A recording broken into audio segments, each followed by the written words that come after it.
Shields my face too in public areas so I don't get recognized as much. That's a joke.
Neil, welcome to season 6. EJ, it's good to be with you, man, as always. Thrilled to be here. Great to be back in Portland. I love coming out to Oregon. The Oregon Trail, baby. Homesteading. There's such a variety of different settings and cultures out here. You can find whatever you want in the state. You've never been to Portland? That's surprising me. I know, it's weird, right? I've been to Bend. I love Bend. Never been to Portland. First time. You know, when you mention Portland, Oregon, I don't think golf is what springs to people's mind. I think Portland gets a bad rap just because, you know, people are like, oh yeah, like, you know, there's a bunch of Antifa dipshits out there, but there's also like a lot of just smart, really cultured people. First of all, it's another shot at glory for me. Of course, I'm chasing, an elusive championship. Defending champ. Do you feel any extra pressure coming in? I totally forgot about that until you mentioned it. I feel a little bit like Rory. I feel like I had some success early on, and Which Rory? I'm trying to justify the fact that I haven't been winning these seasons lately. Both good to have the monkey off the back. I can't imagine how Randy and Neil are feeling coming into this. I'm excited to embrace strategic golf this week. I've also been working on a second serve drive, choking all the way up, just fairway finder. I think you're gonna be really impressed, Pie Man. Really do. I'm probably playing my best golf. That's somewhat exciting. Hopefully it made the trip out here with me. I regret nothing. You played fantastic. You earned it. You went out, took it. I know you can't do that again. So if I go out and just do my thing, then I think I'm gonna be there in the end. But also a little bit more pressure to back it up, to not look like a jackass. I feel like my game's in a pretty decent spot. Decent spot. What makes you say that, considering your handicap doesn't fall at all, ever? Well, for your information, my handicap is falling and is trending downward. If you look at the numbers, I think we passed out some stats here somewhere. Can we get some stats? Oh, hey, it's TC. Oh, TC! They're talking about the state of your game. As you know, I'm playing left-handed. I can't even get through the sentence without laughing about it. As soon as Tron told me that he was going to play left-handed for a full year, It's wild. I'm playing left-handed for the next 10 months after this. My son Freddie is lefty, so that was one of the reasons. Also, like why not, right? Like, what's the difference between me shooting 75 and 78, or the haters, 82 and 85? I feel like it's made me appreciate golf more, and it's brought me back to how I felt when I was, growing up, 7th, 8th, 9th grade, like breaking 90 for the first time. I remember there was one summer, I'd never broken 90 at the beginning of the summer, and I shot 88 like 6 times in a row, and then I shot 87, and then I shot 86 like 5 times in a row. And then one day I just went out and I shot 35 on the front nine, went 35, 41, and shot 76 out of nowhere. I was like, that was a fun summer.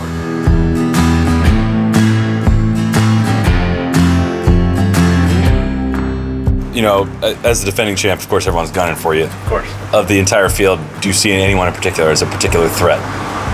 The big names are going to be up there. Tron's going to be up there. Solly's going to be up there. But really, the name I've got circled on my dartboard back home is Randy. I'm not even being facetious anymore. Like, the bid's over. He's hitting it like better than I've ever seen. I don't know if all this is actually what's happening, but in my mind, at least, I feel like since the lockdown and the pandemic started, I've been pretty good about working out. I just feel like tighter and more athletic, and it's a great feeling. I'm putting it, the claw has saved my life. So I think I've been so lost in my golf in past seasons where it's like, okay, compete in this thing that like, you're kind of shitty at, but for the cameras, play really hard. It just wasn't a good formula for me. So Neil's handicap is trending down. Neil's handicap's trending down. If we're in the nest, there's a couple things I've heard.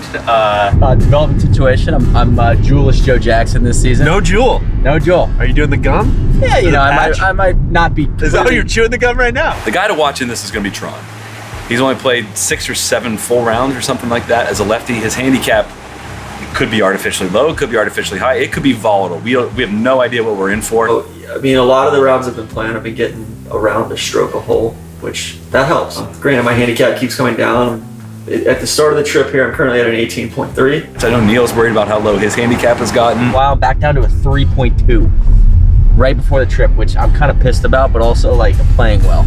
So if we can roll some putts this week, I think I could be a threat out there on the trail.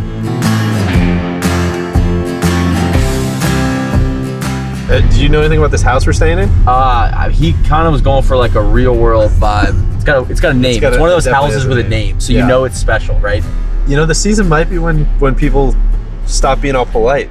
Start getting real. Well, I don't know. I think that was the RV season. Season 3 was sick because not everybody liked the RV. So we have a new sponsor for the series this year. Of course, our friends at Precision Pro. Deej, how far do you think that penis sign is over there? What's it say? Penis crew? Yeah. 69. Yeah! It's 56. Shout out to Precision Pro. Is this the construction series? Construction vest series? This is an old school one. That's the Slow Down My Daddy Works Here series. Should we go play some par 3 golf? Let's go play some par 3 golf. Let's go play any golf. Randy's favorite. Let's go play any golf.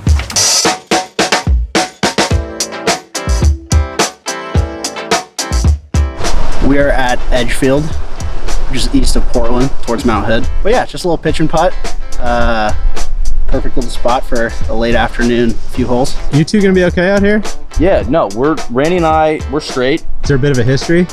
Yeah, he wrote a piece of shit scathing article about pitch and putts in the Golfer's Journal, and I didn't appreciate it. So we're gonna bury the hatchet today. This is like the conference of Yalta. Randy, lead us off, man. Oh, how First swing, mayonnaise. All right. Oh man. Fun day, guys. Jesus, man. Randy, relax, man. We're just having fun. I'm biased. I grew up here. It's an amazing city, nice people. Portland is, it's a really, great city for summer travel. Honestly, it has gotten a lot more popular. If you love food and you love beer, and you can find some pretty solid golf courses, come. It's fantastic. How far? I think about 59. You think it's adjusted? I think we're level. You're exactly right. I'm serious. It's Really? 59, 59. Swear to God. The card says 59 too.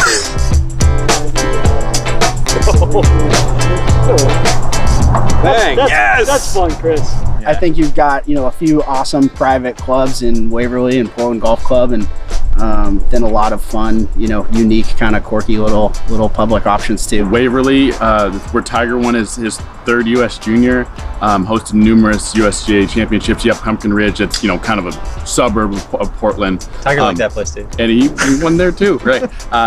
So yeah, a lot of great private golf courses, and our public system is something to be proud of. That balance is pretty impeccable for sure.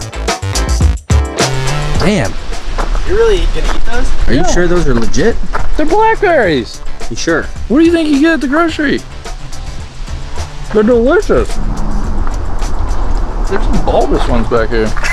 Strap boys know how to stretch it.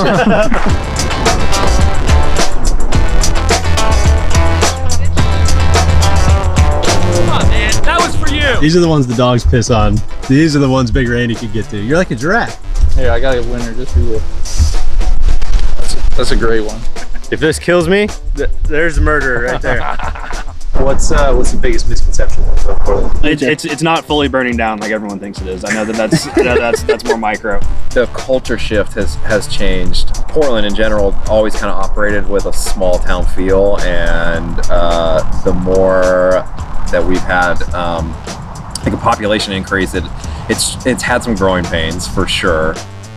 It has an eclectic crowd for sure, but it's not quite on the level. I don't want to say weird because that's cliche. Well, but I feel like people think of like Portlandia, like the TV show, and that's like what's in their head, and they're like, "Do you watch Portlandia?" Like, and they think everyone's like that. But they think everyone's like that. I don't think that I'm the epitome of what you think of if you watch Portlandia. I've been told many times, like when I think of Portland, I don't think of what I see out of you. I'm more of the stereotype. I got a lot of tattoos. I like fancy food, and it's. I think, in general, Portland tries to be something for everybody. I think in general, Portland tries to be a lot cooler than it really is. I think it's way. When they're really not. I mean, maybe it is. Who knows? It's less probably like intense and like parody of itself than people probably think. And it's also a little more welcoming, I would say, than what what it gets the conception of. Because like I'm a year in here, and it's like this is like my city now. It feels like home, which is super cool. He runs Portland now. Yeah. So yeah,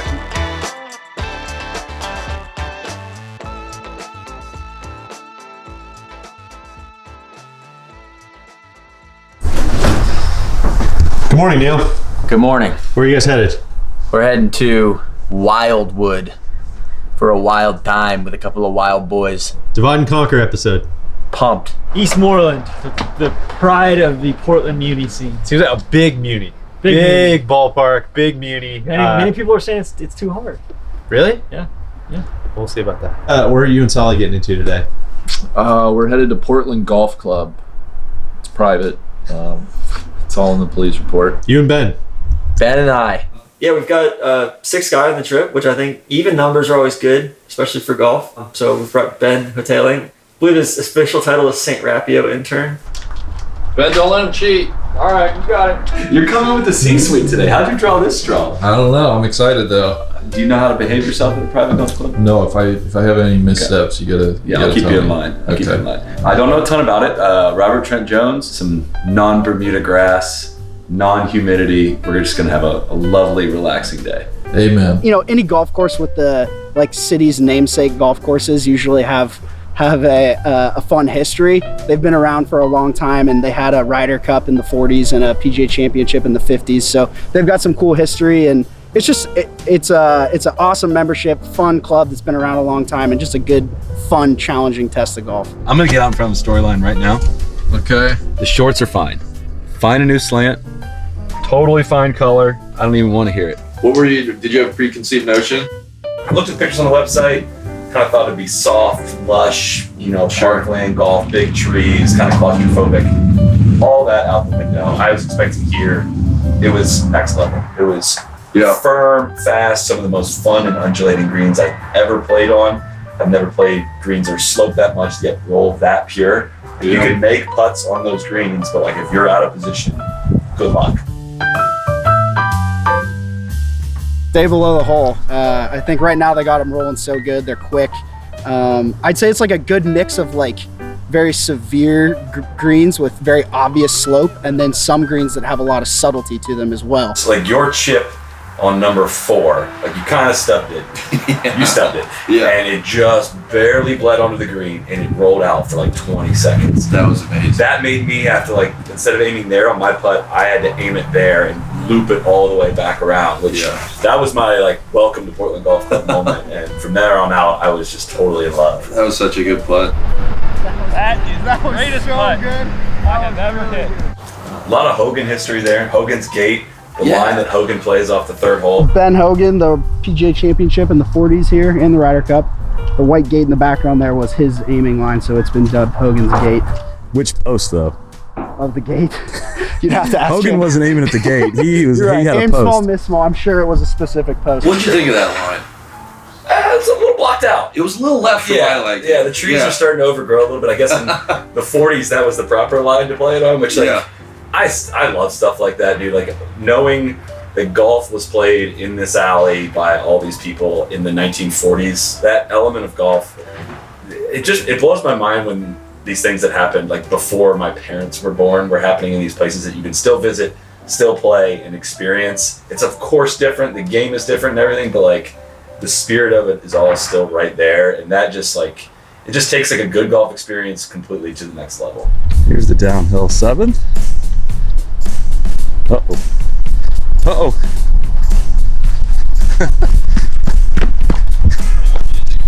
I'm having so much fun. Front nine thoughts? Randy, captivated. I mean, I knew it was gonna be nice. This is like so far up my alley. The firmness around the greens, you're just like trying to figure out where to bounce the ball to get it on the green. It's tree line, but it's not even close to claustrophobic. I'm falling in love. And Nick says the back nine's even better. And they have plaques up on all the trees identifying what kind of tree it is, which I think is really, really cool. You know, walking, it felt like walking through an arboretum. I loved it. I love stuff like that. You get to learn a little bit. I think it's gonna jump. This wind's helping. I think it's gonna jump, but come on, get up there. Is it? Is it? Oh my God! That looks so good. The center fielder went over the fence and brought it back. Yes. Before. I deserve that. I'm just gonna say it. You did deserve it. That was the best 8-iron I've ever hit. I think we talk a lot about like finding the balance between being, you know, challenging and interesting for a higher skilled player, yet super playable for like the average player. Portland Golf Club is the poster child for that. I mean, there's run-up areas to every green. You know, you didn't lose a cent. Nobody lost a ball all day. It was hard to get close to the holes to make birdies, but like you can make pars somewhat easily, I think. I mean, that was the proper balance between a high skill and low skill player. Everyone would enjoy that golf course. I don't know. There's not like a sleeper hole out here. I feel like it's unique, and there's maybe not like a. You could have a lot of different opinions on what the signature hole is, but there's not any holes that are forgettable, I would say. We tried to like get together last night and try to come up with what was the worst hole, just because it was like, I don't know if there was a bad hole out there. I don't even know which one I would pick. Right.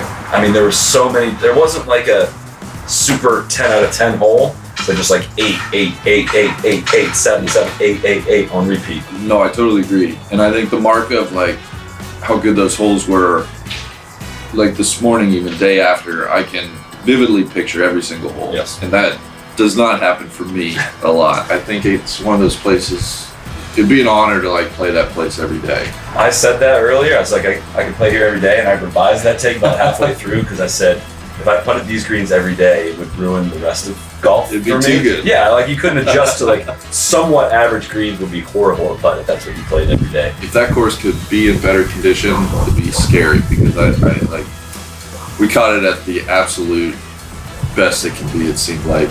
Enjoyed it, man. Yeah, nice plan. That was an awesome time. So much fun. Big guy, thank you. Absolutely. You got a great club. Seriously. Thank you. Most birds. Big Randy. How about that? Tron, let's talk about Eastmoreland. Let's.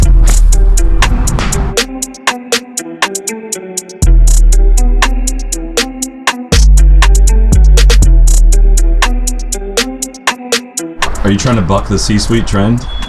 I am, yeah. He's trying to rebrand. I'm trying to make you look bad, but me look like a man of the people. He's trying to rebrand himself. You really look like a man of the people in this jacket, for sure.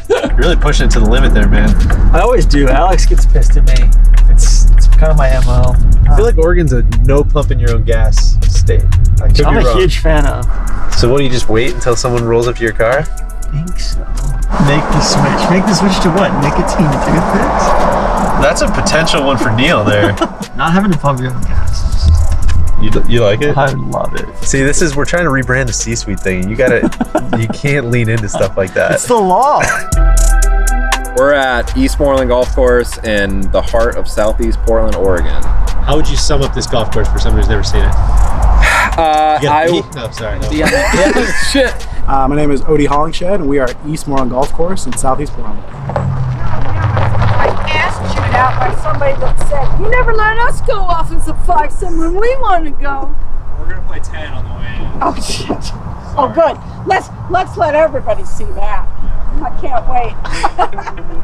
For somebody that's never seen it, it's a classic Pacific Northwest design of Narrow but forgiving fairways, 100-year-old course design that still holds up to the modern technology. It's a solid, like, big golf course with really good bones. Gets a lot of play. It's the first public golf course in Oregon, in Portland, and so something we take a lot of pride in, and a lot of people just attach to it. It's kind of a pretty iconic in the neighborhood. All right, my name is Travis Shane. I am the president of Northwest Golf Guys and NorCal Golf Guys, and we run golf tournaments and a handicapping club in Oregon, Washington, and California.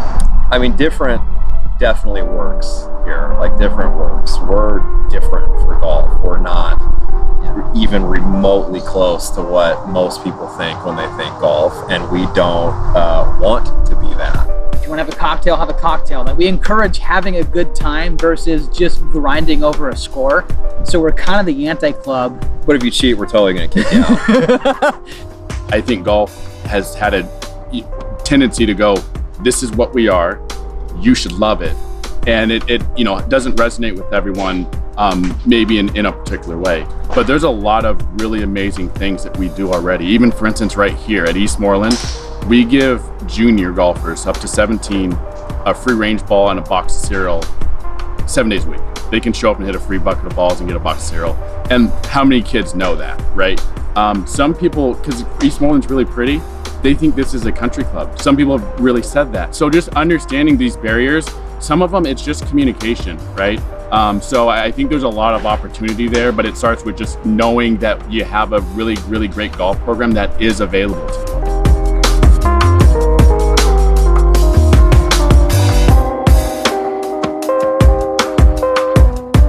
We've had a night to sleep on it. What lingered with you? Trees.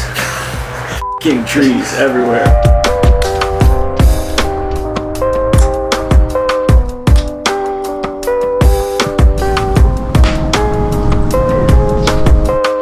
I saw trees in my sleep last night. Sick. Like big trees, small trees, Ran the gamut. There was wide trees. You picture a place like that just being like sopping wet, and it was mega firm. It was a challenge. I felt like we worked really hard yesterday. Yeah, I was exhausted after about 11 holes. Like, really, really hard course to play left-handed. The Chandler Egan design. 1918. Yeah. Old ass golf course. Yeah. The way it was overgrown, I think you could say maybe there were some not so great holes. Like number 7 was tough. The snaky double dogleg with 1,500 trees on it. But you can see exactly how strategically it was laid out with how the greens were built and how there were so many cool fall offs. And like the way they had to build up one side of the green in 1918. Like every time you go to an old golf course, it just blows my mind. We started on the back. The smart play is to hit like a 5-iron off the tee, but we're not playing smart today.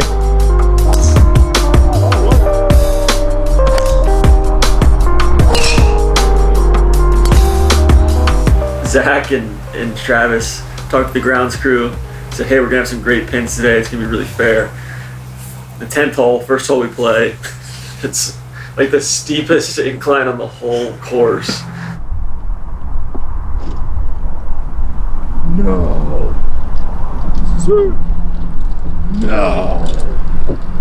All right, I think the greens might be something to deal with today. 72. I was like, again, playing like those really old golf courses, early 1900s golf courses where you can see what a par 5 used to look like. Like there were, I think the first 2 par 5s I hit 5-irons off the tee. And just because they go out to where a drive used to go and then they snap really hard. And it's really, I don't know, I think it's cool to see that stuff.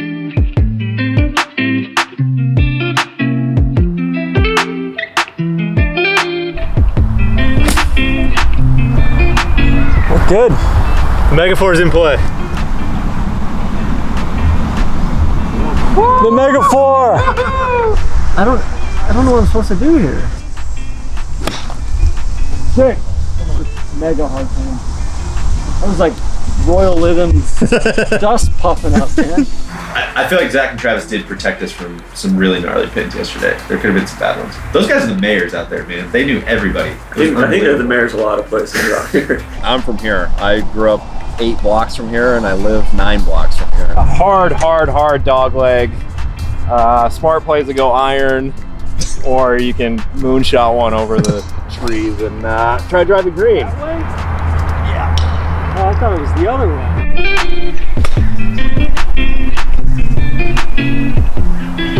Yep. Good shot. Tron wants you all to know that he hit the flag from there, and he will be tapping in for his first par of the day. I would say, not your best effort yesterday. Yeah, I shot 101. That's with some very generous, equitable stroke control, and I picked up on quite a few holes. No concerns about my play though. This was strictly a warm-up round. What did you think of Tron's lefty game? I mean, I've seen him play righty, so it's getting there, I guess. You kind of warned him this place will get you. This place will get you whether you're playing well or not. I don't even know what to do.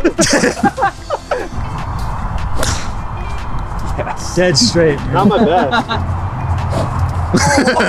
Mini driver win. Big fan of East Mo. I think if you are a big trees don't belong on a golf course person, don't go. You will hyperventilate 3 or 4 holes in. The craziest part is Zach was saying they took out 700 or 800 trees a couple years ago. I think for me, it's one of those places where variety is truly the spice of life. Sometimes it's fun to go to a place where it's hey man, here's the shot. Can you hit it or not? Hit it straight, otherwise you're gonna be boned. And it's fun to do that every now and again.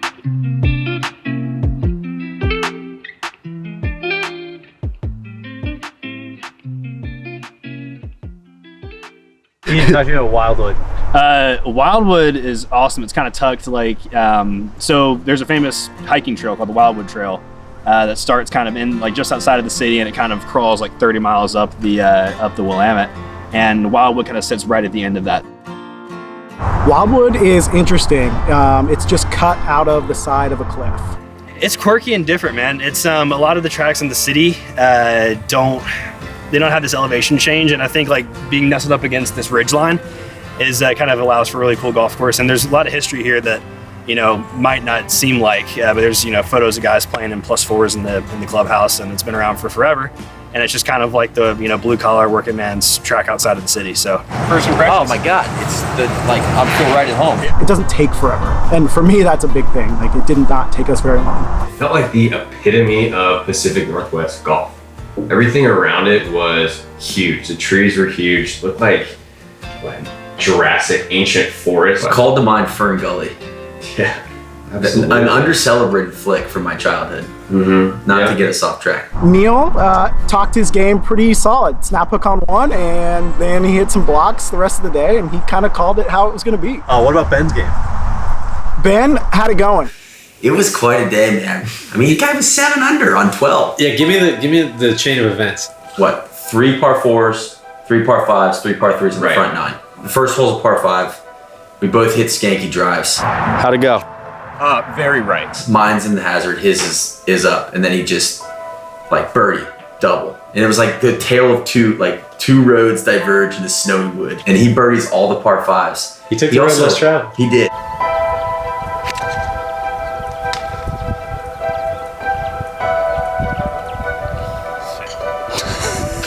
And then on 5, he's flying the drone. He's pulling a pie man. He's doing a million things. You can tell he's just yeah, I'm just trying to keep up.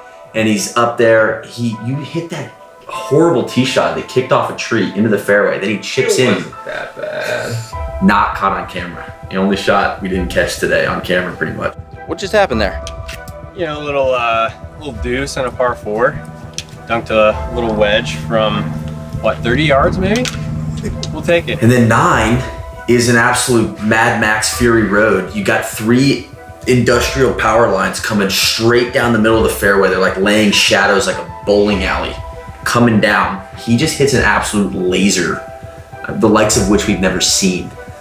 The ball mark was 4 feet from the stick. I mean, an absolute rope. It was unbelievable. I mean, that was my favorite hole of the day. You birdie all the par 5s. Oh yeah, I chipped in for eagle on 5. We forgot about that. And then 10, 11, it was just birdie, and very much 7, made a 7-footer, made an 8-footer. It just looked very routine. Ben, have you ever been 7 under before? God, no. Not even close. And I text these guys, I'm yeah, Ben's 7 under. and it was just kind of like, film it all. And I was like, all right, folks, we are in Jacques Cousteau territory. Ben is 7 under here on 12 green. He's got another putt for birdie. Holy shit. Ball's away. I wasn't even thinking about it. Even after we made the turn, I was just like, wow, I'm like really deep already, and I have no idea what's going on. Still just kept hitting good shots. Yeah, 13-14 area though, it gets a little weird there, doesn't it, Pie Man? It gets a little weird. We're here on 13T. I have moved into the trees, so Ben does not feel my presence. Falls away. Were you legit nervous? Yeah, I had butterflies and everything. I mean, Once I took the camera out of his hand, it's like I took his armor off. He's like, oh no, what are you doing? And I was like, no. I was so I had no choice though, because I was like, one, we can't film everything, so like we gotta make some cuts here, and I'm the one that's getting dropped.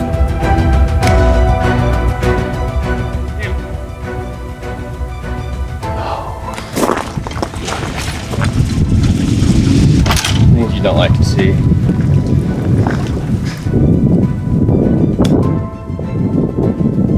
Check.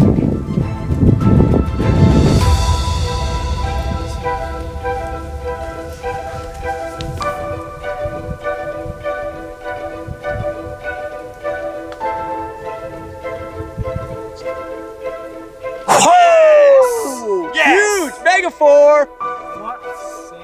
6 under, folks. Big save there. You know what's tough is you're trying to help, but it's almost like everything you say could be the wrong thing. Like I felt really bad when I told you on 14 to hit, he pulled an iron on a par 5. And I was like, dude, make an aggressive swing. So of course, then he fucking overcooks it into the prehistoric forest. I kind of thought that was on me, but I don't think you would feel like that was, like you didn't think like me telling you to hit an aggressive swing was a... No, not at all. The moment was just way too big for me. That's all it was. He's looked at this one from every angle. Bogey putt here.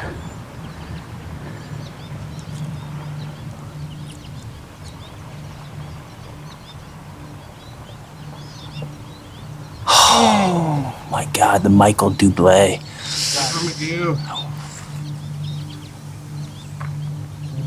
All right, back to 4 under. But you know, he decided to jump out of the space shuttle there at 7 under and come bring it back to earth. I'll tell you what, his is tough to watch from this side of the camera. Yeah, so uncomfortable. I couldn't have been more uncomfortable, to be totally honest with you. I mean, it was very uncomfortable. It was awesome, man. It was a really, really fun day. Oh, the Mega 5! Woo! One lasting memory. What do you got? See my man take it low like Jacques Cousteau. Cheers to you, brother. Yeah, boy. 3 under. That's a wrap on Wildwood cut. 3 under, baby. Icarito's here! What do the stats say? How did it go? 7 fairways, 14 greens, 28 putts. 9 fairways, 10 greens, 36 putts. Okay. Room for improvement. But 81-69. Sick.